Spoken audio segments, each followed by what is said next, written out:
How to write exam paper to get optimum marks. आज का video पूरे detail के अंदर होने वाला है कि हम एग्जाम पेपर के अंदर किस तरीके से आंसर लिखे या फिर किस तरीके से हम अटेंड करें पेपर तो हम ऑप्टिमम रिजल्ट गेन कर सकते हैं। हमारे सभी के साथ ऐसा कभी ना कभी हुआ होता है कि हम पूरी प्रिपरेशन के साथ गए होते हैं, लेकिन जैसे ही हम एग्जाम हॉल के अंदर पैर रखते ही है कि हमारा माइंड काम करना बंद कर देता है और माइंड के अंदर सन्नाटा सा आ जाता है। ऐसा दरअसल स्ट्रेस होने की वजह से होता है और नर्वसनेस की वजह से होता है। लेकिन अगर आप ये वीडियो देख रहे हो तो आपको घबराने की ज़रूरत नहीं है। आज के इस वीडियो के अंदर मैं आपको टॉप 10 ऐसे टिप्स बताने वाला हूँ जो पूरी तरीके से यूनिक और मेरे पर्सनल एक्सपीरियंस के ऊपर दिखाने वाला हूँ कि हाँ, इंटरनेट या फिर यूट्यूब में कहीं पे भी नहीं मिलेगा। वीडियो डेफिनेटली लंबाई होने वाला है, वो गारंटी के साथ मैं बता दे रहा हूँ, इसलिए मैं इस वीडियो को 2 पार्ट में कन्वर्ट कर दूंगा। वीडियो के साथ में कोई कॉम्प्रोमाइज नहीं करूंगा क्योंकि ये आप सबके फ्यूचर का सवाल है, तो वीडियो को एंड तक जरूर देखते रहिए और अपने दोस्तों को भी शेयर करें ताकि वो भी अपने क्वेश्चन कैसे लिखना है एग्जाम के अंदर वो सही से याद कर सके।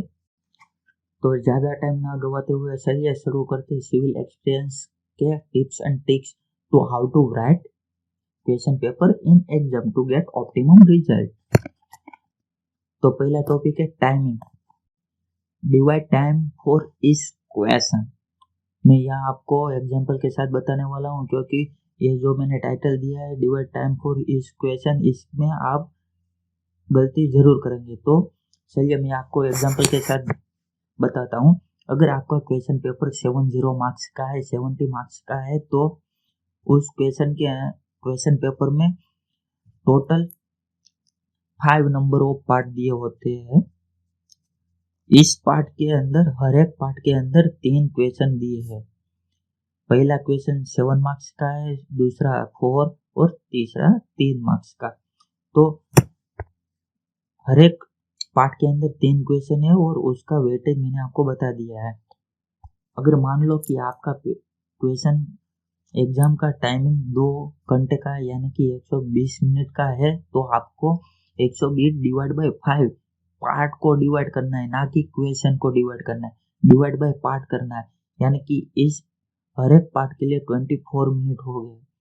तो अब आते हैं हर एक पार्ट के अंदर जो क्वेश्चन है उसके लिए। अगर एक पार्ट के लिए 24 मिनट है तो उसके अंदर 7 मार्क्स के लिए आप फॉर एग्जाम्पल 15 मिनट दे सकते हो। 4 मार्क्स 4 मार्क्स के लिए 5 मिनट और 3 मार्क्स के लिए 4 मिनट दे सकते हो। ये मैं एग्जाम्पल के तौर पे ले रहा हूँ, आप अपने हिसाब से भी इस पर सेट कर सकते हैं।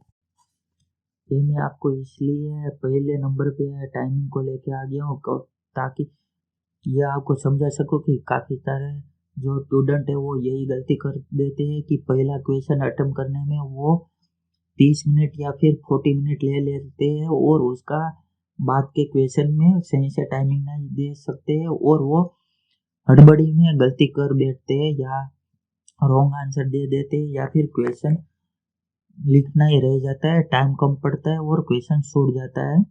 तो इसीलिए टाइमिंग सबसे पहली चीज है जिसको हमें यूटिलाइज करना होता है। तो अब चलते हैं दूसरे टॉपिक की तरफ। Read question carefully of your exam paper of any board exam और इंजीनियरिंग एग्जाम। यहाँ पे मैं रिपीट कर रहा हूँ, रीड ऑल क्वेश्चन केयरफुली, क्योंकि आपका बोर्ड का एग्जाम हो, इंजीनियरिंग का एग्जाम हो या फिर स्कूल या कॉलेज कोई भी एग्जाम हो, आपका सिलेबस है वो लिमिटेड ही है और आपका बुक के अंदर जो क्वेश्चन है वो भी लिमिटेड है। सिर्फ यहाँ पे कैलकुलेशन वाला पोर्शन या सब्जेक्ट को हम कैलकुलेशन में नहीं लेते हैं, तो आपका सिलेबस लिमिटेड है। लिमिटेड सेट ऑफ क्वेश्चन है जिसके अंदर से क्वेश्चन पेपर बनाने वाले को ज़्यादा ऑप्शन नहीं मिलता है और उसके बाद पेपर को यूनिक बनाने के लिए उसके पास सिर्फ और सिर्फ एक ही जरिया रहता है कि वो क्वेश्चन को यूनिक बनाए। वो कैसे बनाया जा सकता है, वो different kind of word use करके आपके साथ खेल सकते हो और आपको लगेगा कि ये क्वेश्चन तो नहीं आया, ये आ जाए ही नहीं। इसलिए इसलिए मैं आपको यह बार बार रिपीट करा रहा हूँ कि रीड क्वेश्चन केयरफुली, क्योंकि एग्जाम पेपर के बनाने वाले के पास तो लिमिटेड सेट ऑफ क्वेश्चन ही है, ज़्यादा रेंज नहीं, वाइडर रेंज तो उसके पास है नहीं है। तो क्वेश्चन यूनिक है लेकिन आपका आंसर तो सेम ही रहेगा। तो उस आंसर के अंदर के कीवर्ड को आप पकड़िए और वो उस आंसर के अंदर उससे क्या चाहिए वो आप गेन करो और आपको आंसर अच्छे से लिख सकते हो और रॉन्ग आंसर लिखने से बच सकते हो। यहाँ पे मैं ये मेरी पर्सनल एक्सपीरियंस की टिप देने वाला हूँ कि अगर आपको क्वेश्चन समझ में नहीं आता है या आप क्वेश्चन को समझ नहीं पा रहे हो या फिर आपको लग रहा है कि इस क्वेश्चन के अंदर में 2 आंसर आ सकते हैं या फिर कुछ भी हो, तो उस क्वेश्चन को तुरंत ही एलिमिनेट कर दो और उसे लास्ट में प्रायोरिटी दे दे कि ये क्वेश्चन मैं लास्ट में लिखूंगा, क्योंकि ऐसा करने से जिसको जो क्वेश्चन आपको नहीं आते वो आप छोड़ देते और जो आपको आता है वो लिखने लिखते हैं, यानी कि जो टाइम वेस्टिंग होने वाला है वो एलिमिनेट हो जाएगा और आपके पास सब टाइम रहेगा। तब जाके उसके बारे में आपको टाइम देना है, सोचना है कि मैं कौन सा आंसर लिखूं। और इस टिप्स का यूज करके आप रॉन्ग आंसर लिखने से भी बच सकते हैं, एलिमिनेट हो सकते हैं रॉन्ग आंसरिंग करने से। क्योंकि हड़बड़ी में आप कोई भी आंसर लिख देते हो लेकिन वो क्वेश्चन ही गलत होगा, यानी कि क्वेश्चन तो कभी गलत नहीं हो सकता है, क्वेश्चन के हिसाब से आंसर गलत होगा तो आपका टाइम भी बर्बाद होगा और आपके मार्क्स भी नहीं मिलेंगे और आपका इंप्रेशन भी खराब होगा। तो उसे तुरंत ही एलिमिनेट कर दे। तो चलिए अब हम चलते हैं हमारे तीसरे टॉपिक की तरफ, set the priority of answer, यानी कि आपको प्रायोरिटी देनी है हर एक क्वेश्चन को कि कौन सा क्वेश्चन आप पहले लिखेंगे और कौन सा बाद में या लास्ट में लिखेंगे। ये तो आपको पता ही है, लेकिन वेट वीडियो को कीप मत कीजिए और यहाँ पे थोड़े सा टाइम देकर सुन लीजिए। पहले तो जो आपको पता है कि जो आपको क्वेश्चन आया सही से तरीके से याद है वो आप पहले रखिए, जो नहीं आते उसे लास्ट में लिखिए। ये तो आपको पता है, लेकिन मैं आपको यह बता रहा, जैसे मैंने बताया कि इस 70 मार्क्स का पेपर है तो उसके अंदर 5 पार्ट है और हर एक पार्ट के अंदर 3 क्वेश्चन है। तो आपको क्वेश्चन को इस तरीके से सिलेक्ट करना है कि आपको पूरा पार्ट सही से आता हो, यानी कि सही से लिख सकते हो, उसे आप पहले रखिए। अगर आपको दिक्कत है कि आपको एक पार्ट में 7 मार्क्स का क्वेश्चन सही से आता है और दूसरा 2 है वो नहीं आता है, तो आप उसे बाद में रख सकते हैं। और दूसरा ऑप्शन ये हो सकता है कि आपको 7 मार्क्स वाला नहीं आता है और बाकी 4 या 3 वाले सही से आते हैं, तो आप 4 या 3 वाले को पहले रखिए। वो मैं आपको रिकमेंडेड करूँगा, क्योंकि इससे आपके जो सही आंसर लिखने का जो प्रोबेबिलिटी है वो बढ़ जाएगी और एग्जामिनर यानी कि पेपर चेकर के माइंड में यह बात बैठेगी कि इसके आंसर तो सही है, तो वो ज़्यादा डिटेल में आंसर रीड नहीं करेंगे और शायद हो सकता है कि आपको मार्क्स मिल जाए जो आपने अटेम्प्ट किया है उसके। तो इस वाले टॉपिक के ऊपर आप सभी को पहले से पता है, तो ज़्यादा टाइम ना गवाते हुए आगे बढ़ते हैं हमारे नए टॉपिक की तरफ। Create a margin in page to make bullet. अब आप लोग बोलेंगे कि ये तो लड़कियों वाला हो गया, लेकिन भाई पेपर चेकर करने वाले के माइंड के अंदर अपनी अच्छी इमेज बनाना है और उस माइंड के अंदर इरिटेट नहीं करना है और प्रेशर नहीं देना है। इसीलिए हम मार्जिन बनाएंगे और क्वेश्चन का सही से डिस्क्राइब करेंगे और हर एक पॉइंट के आगे बुलेट लगाएंगे। अगर मार्जिन नहीं देंगे तो आपका जो पॉइंट है वो कहाँ से शुरू होगा कहाँ खत्म होगा वो सही से पता नहीं चल पाएगा और एग्जामिनर देखेगा तो उसे भारतीयों का राष्ट्रीय खुराक खिचड़ी लगेगा और उसके माइंड में इरिटेट करेगा। अगला टॉपिक है new answer in new page. मैं आपको रिकमेंडेड करता हूँ, फोर्स भी करता हूँ कि अपने एग्जाम अटेम्प्ट करते वक्त नया आंसर नए पेज पे ही शुरू करें। अगेन बोल रहा हूँ, start writing new answer in new page, because यहाँ पे बहुत सारे रीजन हो सकते हैं, लेकिन मैं अपना पर्सनल एक्सपीरियंस से आप सभी को बताने वाला हूँ कि ऐसा क्यों करना है।